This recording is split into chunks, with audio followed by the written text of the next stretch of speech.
15 dias após o fatídico acidente de viação que vitimou Sara Carreira, foi divulgado um novo relato da primeira pessoa que prestou auxílio à filha de Tony Carreira e ao namorado Ivo Lucas. O relato de Joaquim, um bombeiro que reside e trabalha no Alentejo, foi divulgado pela TV 7 Dias. O bombeiro, que se encontrava com a namorada e estava a deslocar-se de Santarém para sua residência, quando se deparou com o acidente acabado de acontecer ao quilômetro 61 da A1, perto da saída do Cartacho. Ao passarem pelo carro do casal, conta a TV 7 Dias, os dois pararam a sua viatura para prestar auxílio a Ivo Lucas, que já tinha saído do Jeep Range Rover Evoque pelo próprio pé. Quando chegamos ao carro do Ivo, ele estava junto ao separador central, sem camisola. Estava em tronco nu, a tremer de frio, e quando falamos com ele, estava desorientado. Dizia que era tudo sonho que lhe estava a acontecer. Contou o indivíduo a mesma fonte, relatando ter reparado que ele teria o pulso partido e não uma fratura exposta, como disseram. Depois comecei a ver a cara dele a ficar negra, talvez de algum embate que tenha dado, porque o carro deve ter dado várias cambalhotas. Ao perceber que se encontrava uma segunda pessoa dentro da viatura, o bombeiro terá ligado de imediato para a linha de emergência para que fossem acionados os meios de socorro e prestados os primeiros socorros. Quanto a Ivo, foi encaminhado para o carro do casal. Levamos o rapaz para o nosso carro e eu dei-lhe o meu casaco e liguei o aquecimento do carro. A minha namorada ficou com ele, no nosso carro, enquanto eu estava a prestar auxílio à rapariga que estava no carro acidentado. Lembra, contando que, entretanto, já se encontrava com a jovem um casal de veterinários. Joaquim esclarece à TV 7 Dias que a jovem de 21 anos se encontrava com o cinto colocado e que este só foi retirado após autorização. Estive ao telefone durante 14 minutos. Acrescentou. Com muito aparato no local, juntou-se ao bombeiro uma médica que também seguia viagem. O Ivo perguntava pela namorada e nós dissemos apenas que ela estava em estado crítico, mas que estava a ser avaliada. Prossegue explicando que ele nem sabia bem o que lhe tinha acontecido. Disse que estava a sonhar e falou de um amigo que morreu de acidente há 2 anos e que a irmã fazia anos no dia a seguir. A mesma fonte conta que o ator questionou várias vezes como estava a namorada e ninguém no local se terá percebido de que se tratava da filha de Tony Carreira. Só algum tempo depois é que o Ivo nos disse que a namorada era de uma família muito conhecida. Na altura, cheguei a pensar que podia ser a Bárbara Bandeira, mas depois, pela identificação da vítima, é que vimos quem era. Apesar de não ter assistido ao acidente, o bombeiro afirma à revista ter chegado ao local momentos após este ter ocorrido. Na altura, contou. Não estava a chover torrencialmente, nem nevoeiro. Estava muito escuro e estava aquele spray provocado pela passagem dos carros. O bombeiro recorda também que Ivo Lucas lhe referiu que ele e Sara Carreira vinham do porto porque tinham ido a um fornecedor, algo que o bombeiro diz fazer sentido pela quantidade de casacos que se encontravam espalhados na autoestrada, bem como outros objetos. No chão, ao pé do carro, estava um fio de ouro e um telemóvel cor-de-rosa que eu vi os bombeiros entregarem à polícia. Afirma, sendo que ao longo de vários metros estavam espalhados vários destroços da viatura. Estava um capô e várias peças do automóvel. De acordo com o bombeiro, os meios de socorro demoraram cerca de 30 minutos a chegar ao local. Não vou pronunciar-me se for muito ou pouco tempo. O que tiver a dizer, direi internamente, afirmou. O bombeiro contou ainda que Ivo Lucas não se terá percebido no local da morte da companheira. O Ivo soube que a namorada estava mal, mas não terá percebido no local que ela tinha falecido. Ele estava no nosso carro, do lado do Pendura, virado com os pés para fora. Do sítio onde ele estava, se ele se virasse, ele conseguia ver o carro, mas não o local onde estava a rapariga. Disse:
Menina Sara, uma salva de palmas.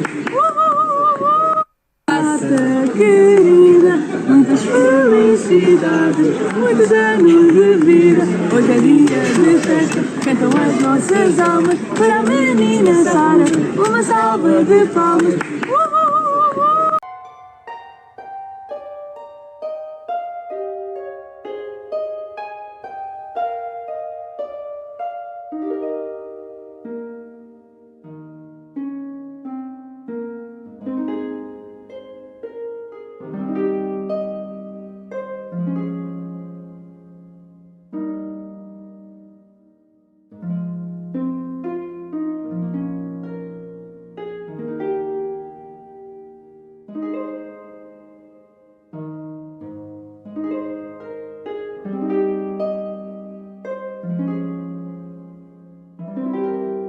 Há uma peça na coleção que é muito especial.